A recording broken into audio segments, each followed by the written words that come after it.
We're going to start our discussion with variability partitioning, which means considering different factors that may contribute to variability in the data. For example, at the end of this course, you'll each take a final exam, and not everybody is going to get the same score on that exam. The variability in the student scores is likely due to a variety of factors. One of them might be whether or not the student completed all components leading up to the final exam, the videos, the quizzes, the midterm, the labs, so on and so forth. However, there are certainly other factors that are going to be affecting your final exam score as well. For example, your familiarity with the material beforehand, how many hours a week you put in, so on and so forth. By partitioning the variability, what we mean is considering what portion of the variability in the scores is due to the variable of interest, which is whether the student completed all tasks or not, and what portion of the variability is due to the other reasons. We're going to build upon this idea of variability partitioning and the F statistic we were introduced to at the end of the last video to work our way through the analysis of variance output. Remember the dataset that we were working with. From the general social survey, we were focusing on two variables. The vocabulary score variable, where respondents were given a 10-question vocabulary test, and 0 meant they didn't get any of the questions right, and 10 meant they got all of the questions right. And the other variable we were considering was the self-identified social class, which ranged from lower class to working to middle and upper class. We were also given the sample sizes for each one of these groups, the average vocabulary scores for each one of the groups, as well as the overall, and the standard deviation similarly as well. Our null hypothesis was that the mean outcome is the same across all categories, versus the alternative was that at least one pair of means are different from each other. So let's try to visualize what we mean by variability partitioning. Imagine this is the total variability in vocabulary scores, and we're going to be partitioning this into two. Portion of it due to the variability that can be attributed to the social class, and the other portion is the variability attributed to all other factors. What we mean by variability attributed to social class is our between group variability, and group here meaning the grouping variable that we're considering in this analysis. The other type of variability is what we're not interested in, and in fact is somewhat of a nuisance factor for us. And that is what we call the within group variability, because what this is talking about is once you split your respondents into the 4 groups according to your explanatory variable, how much variability is still remaining within each group that may be due to factors other than the social class. Because remember, once you put the respondents into the 4 different social classes, within each class, everybody has the same class now. So any further variability that's observed within the groups is going to be due to other reasons, and that's what we call the within group variability. This is what the Anova output usually looks like. We have 2 rows and then a total row, and the 2 rows are about the between group and the within group variability. We have degrees of freedom, sum of squares, mean squares, F-score, and the p-value. Probably none of this means a whole lot to you just yet, but what we're going to do is we're going to actually go through every single cell in this table and work our way through what it means and how it's calculated. Let's start with the sum of squares total. That's often referred to as SST as well. This measures the total variability in our response variable. Remember, in our case, the response variable was the vocabulary scores. So this is the total variability in the vocabulary scores.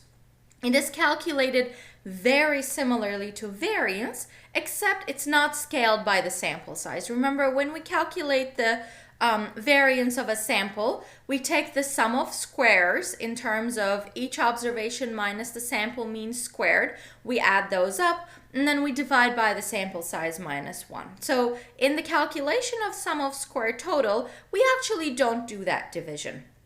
So in the formula, yi represents the value of the response variable for each observation in our data set, And y bar is our grand mean of the response variable. So the overall mean, this is before we do any splitting into groups. We take the differences between each observation and then the sample mean, square the differences, and add them up. And n here stands for, as usual, the sample size.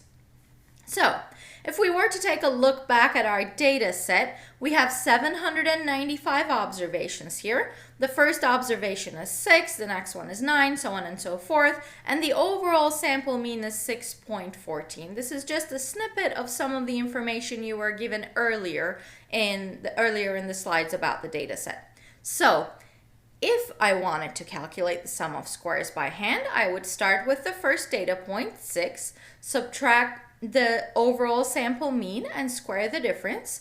Then I would move on to the next one, 9, minus the mean 6.14, square the difference. Then I would move on to the third one, 6 minus 6.14, square the difference. We're adding each one of these components, plus all the way up to the 795th, which was another 9 minus 6.14 squared. And that value will basically get me to the sum of squares total that we have seen earlier in the Anova table, 3,106.36. This number on its own is not a very meaningful number. Is 3,000 large, small? That is not a very meaningful number. Remember, at the end of the day, we're doing a hypothesis test. We're going to need a p-value. To get to that p-value, we need a test statistic, the F statistic, which we learned earlier is a ratio of the between to within group variability. So we're working our way through each one of these steps so that finally we can get to a test statistic based on which we calculate a p-value, and that is the time when we ask ourselves, is this a large enough number or a small number? So far, we're just going to keep track of our calculations and plug them into the Anova table, where we're not going to really talk about, is this a lot of variability or not a lot of variability? Outside the context of this data set, these numbers don't really make a whole lot of sense. Now, obviously, I skipped a lot of the steps here, right? I only showed you guys how to do these calculations for only 4 of the 795 observations. Nobody does this by hand. It's important to understand what the formulas are in order to be able to understand what these numbers mean. However, when it comes to actual calculations, we're going to be relying on computation to actually do them. So anything that we're going through in terms of calculation in this video is simply for illustrative purposes to explain the concepts, not for real doing, if you will. Next, let's move on to another row in the sum of squares column. The first row, which is about the between group variability. So this is our sum of square groups. Usually we use the abbreviation SSG for this, and this measures the variability between the groups. So this is kind of what we're actually interested in. Another way of saying this is the explained variability, and what we mean by explained variability is explained by the explanatory variable we're actually considering in this particular analysis. This is the deviation of group means, each one of the group means, from the overall mean, and then we're going to weight that by the sample size. So here we're looking at how much does each group on average differ from the overall sample mean. So in calculation of sum of squares group, we start with the mean of the response variable for each group that we're calling y bar j here. J is indicating the groups. We subtract from the overall grand mean y bar. We square our differences as usual, and then we multiply that by the number of observations in that particular group before we add these up for each group ranging from 1 to k. K is the total number of groups in the analysis. So if we wanted to illustrate this for the data that we have with the 4 groups, lower, working, middle, and upper class, we can start with group number 1, lower class. 41 is the sample size, times 5.07 is that group's mean, minus the overall mean 6.14 squared. We would add to this quantity the similar value for the second group, 407 for the sample size, times 5.75 that group's mean, minus the overall sample mean squared. Again, another of the same type of quantity for the third group with that sample size and that group's mean. And lastly, The last group, 16 people in that group, 6.19 is the group mean minus 6.14 the overall mean, square that difference as well. And these four components we add on to each other, and the value that we get is 236.56 roughly, which is equal to the number from the Anova table. Again, this number 236 on its own is not necessarily a meaningful number. However, we can think about how big this number is in comparison to the overall variability that we calculated in the previous step to see what percent of the variability can be attributed to the group, the explanatory variable that we're working with. So the ratios are important, but the actual magnitudes of the numbers are not necessarily what we're focusing on here. Lastly, the row in between the group and the total could be called the residuals. That's what R calls it, so that's why I've kept that wording here. We also call it the error because that's the variability we're actually not interested in. It is not an error in the sense that a mistake has been made, but it is more the error associated with all the other variables that we are not considering in our analysis. And another way we said that we could name this was the within group variability. So the thick line in the Anova table, you can think about it as a summation line, meaning that row 1 plus row 2 should give us the total row. So how do we calculate our sum of squares error, which measures the variability within the groups? In other words, the unexplained variability, meaning unexplained by the grouping variable that we're considering, but it's the variability that's due to all the other reasons that we are not considering in this analysis. That's simply going to be the difference between the sum of squares total and the sum of squares group. So if we were to do the math, that's simply going to be 3106.36 minus the 236.56.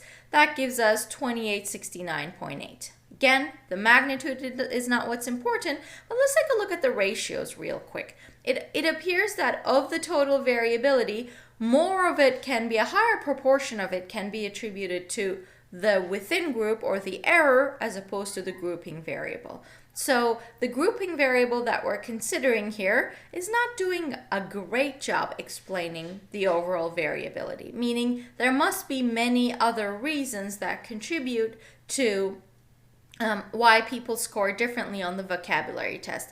And I think this makes sense that there must be many other reasons than just their self-identified class. Something like education or how much they read would probably be a much better indicator of their score than their self-identified social class.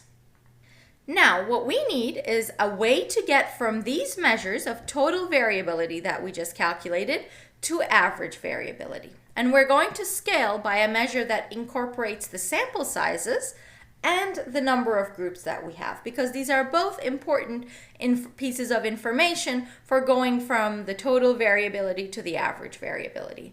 And a measure that incorporates both the sample size and the number of groups is our degrees of freedom. So next, let's focus on the degrees of freedom column. There are 3 degrees of freedom associated with Anova: the total, the group, and the error. The total degrees of freedom is simply our overall sample size minus 1. This should be familiar to you guys. This is what we've seen with the t-distribution as well. The group degrees of freedom is very similarly calculated. It's the number of groups minus 1. And once again, we can calculate the degrees of freedom for the error simply as the balance between the two. So the total degrees of freedom minus the group degrees of freedom. We know that we had 795 observations. Minus 1 gives us the 794 in the bottom row. We had 4 groups. Minus 1 gives us the 3 degrees of freedom for the class variable. And finally, the error degrees of freedom is simply going to be the difference between these two numbers, 791. Now that we have our sum of squares and our degrees of freedom that we're going to scale them by, we can finally calculate our average variability, or in other words, the mean square errors. These are the average variability between and within groups, and they're calculated as the total variability, the sum of squares, scaled by the associated degrees of freedom. So the group average variability, in other words, mean square group, MSG, is simply the sum of squares group divided by the degrees of freedom associated with the grouping variable. And the mean square error is simply the sum of squares error divided by the degrees of freedom for the error term. So in this case, for the MSG, we have 236.56 for the sum of squares group divided by the 3 degrees of freedom gives us roughly 78.855 that we see on the Anova table. Similarly, for the residuals, we have 2869.80 divided by 791. That gives us roughly the 3.628 for the mean square error. I think we're getting close to our test statistic, which was the main reason why we started going through the whole table, because remember, the test statistic is going to be what gives us the ultimate p-value based on which we're going to make a decision. Remember that the F statistic is calculated as the ratio of the between and within group variability. So we left off the last video saying we're going to find a way to quantify the between and within group variability. So now what we're saying is that the way we quantify the between and within group variability is by mean square group and mean square error respectively. So our F score is simply the ratio between the mean square group and mean square error. If we wanted to do this by hand, then this would simply be the 78.855 divided by the 3.628. That's going to give us approximately the F value stated on the table, 21.735. Going from a test statistic to a p-value, we are always interested in a tail area under the appropriate distribution. In this case, that's going to be the F distribution. But for a moment, let's pause and think about what does that p-value mean in this context. It is the probability of at least as large a ratio between the between and within group variabilities if in fact the means of all groups are equal to each other. So remember, this is just another way of saying p-value is the probability of observed or more extreme outcome if in fact the null hypothesis is true. This is going to be the area under the F curve, and remember the F curve has 2 degrees of freedom associated with it, the group and the error. And that's going to be any area that's above the observed F statistic. So if we draw the F curve with 3 and 791 degrees of freedom, that's the degrees of freedom for the group and the error components, the p-value is basically the tail area under the curve beyond 21.735. We can see that this is a really tiny tail area because we're at the very tail end of the F distribution with these given degrees of freedom, and indeed the Anova table suggests that the p-value is going to be some number less than 0.0001. One thing that's different than what we've seen before is that even though we're looking for any differences between the means, we're only looking for the tail area under the F curve in one direction, right? We're not doing anything that's two-tailed over here. And that's because our F curve is actually right skewed with a longer tail on one end. And think about how the F statistic is calculated. It is a value that can never be a negative value because we start with sum of squares, we divide it by degrees of freedom, which are always going to be positive numbers as well, to arrive at our mean square values, which are always going to be positive numbers. The name says it all, they're squared values.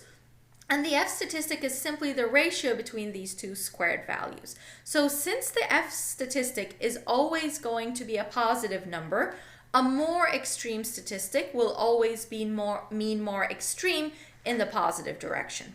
Therefore, we don't really think about a two-tailed area under the F curve anymore. Any differences between the means are going to lead to bigger differences between the between and within group variability. That's going to increase that ratio, our F statistic, and push our F statistic further and further in the positive direction.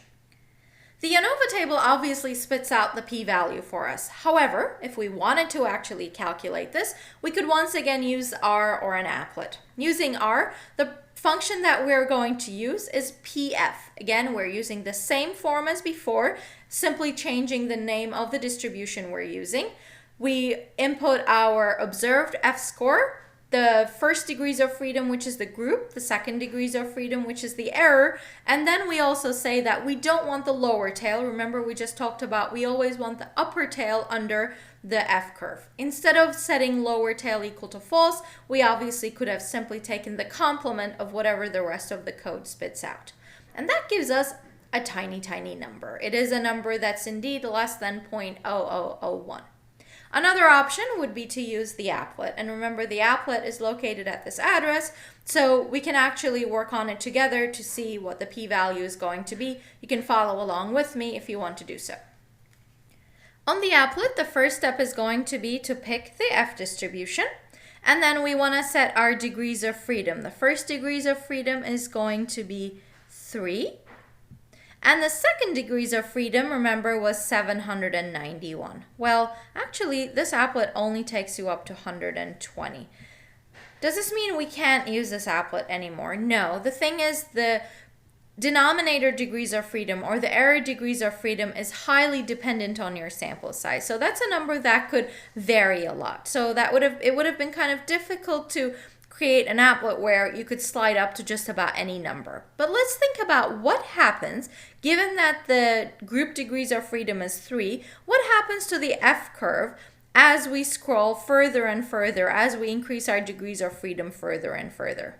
We can start with a low degree of freedom, and we're just going to see we have here marked the cutoff value that gives us a 5% as the tail area.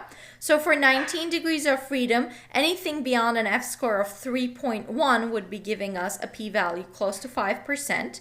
If we have a medium-high degrees of freedom, 57, that number goes down to 2.8. If we increase it up to as far as it can go, we only need a test statistic that's of the magnitude 2.7 to get a p-value that's less than 5%. We know that the test statistic that we had was 21.735, and our degrees of freedom was much higher as well. So using this, even though we can't obtain the actual p-value, we can deduce that the p-value that we're going to arrive at is going to be pretty small. And that's really all we need to be able to make a decision on our hypothesis test.